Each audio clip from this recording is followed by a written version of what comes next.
الفراخ المشوية اللي بتسألوني عليها كتير بتتبيلة تجنن وتسوية مظبوطة والطعم خطير. الفراخ جوسي ومتأكدة هتعتمدوا الوصفة دي على طول. أول حاجة في البولة بتاعتي حطيت هنا 5 معالق من الزبادي وضفت عليهم معلقة من الثوم، عصير نص ليمونة بس، دي هيديها طعم حلو قوي ويشيل أي ريحة فيها.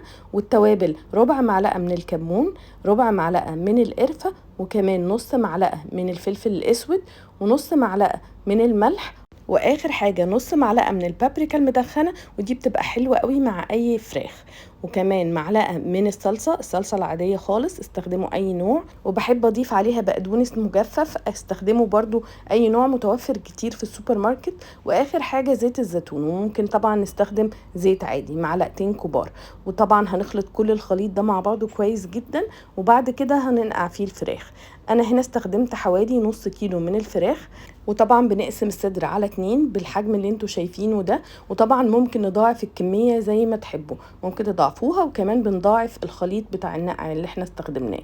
هنقلب الفراخ كويس جدا في التتبيلة اللي احنا عملناها، ويفضل نسيبها على الاقل ربع ساعة، وطبعا كل ما هنسيبها اكتر كل ما تدينا طعم احسن، لغاية ساعتين. وبعد كده محضرة طاسة او جريل على النار، لازم تبقى سخنة كويس جدا جدا، وهنبدأ نحط فيها الفراخ بعد ما سبناها على الأقل ربع ساعة.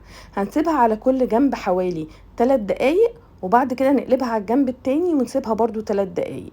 هي كده دي التسوية المظبوطة، وبتبقى استوت كويس جدا، ما تقلقوش. وبعد ما قلبتها على الجنب التاني هسيبها 3 دقايق، وبعد كده هقفل النار وغطي عليها واسيبها دقيقة قبل ما اقدمها. كده خلاص الفراخ جاهزة تتقدم. قدموها مع رز، مع سوتيه، مع ماش بوتيتو، بتطلع خطيرة. جربوها ومتأكدة هتعجبكم. ولو أول مرة بتشوفوني ما تنسوش تعملوا فولو وسبسكرايب للقناة.